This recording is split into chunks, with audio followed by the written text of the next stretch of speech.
প্রয়াস ব্যায়াম সংগঠন কর্তৃক আয়োজিত ব্যায়াম পরবর্তী সেশনে সবাইকে স্বাগতম।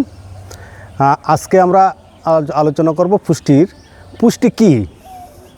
আসলে পুষ্টি হলো যখন কোনো খাবার গ্রহণ করা হয়, খাবার গ্রহণ থেকে শুরু করে খাবার হজম, খাবার শোষণ এবং খাবার যে মলত্যাগ এটা থেকে শুরু করে তার পরবর্তীতে ওই খাবারটা যখন বডিতে অ্যাবজর্ব হয়, বডি যখন তার কার্যক্রম শুরু করে অর্থাৎ ক্ষয়পূরণ, আপনার বৃদ্ধি এবং রোগ প্রতিরোধ, এটা যদি যখন করে তখনই তাকে আমরা পুষ্টি বলবো।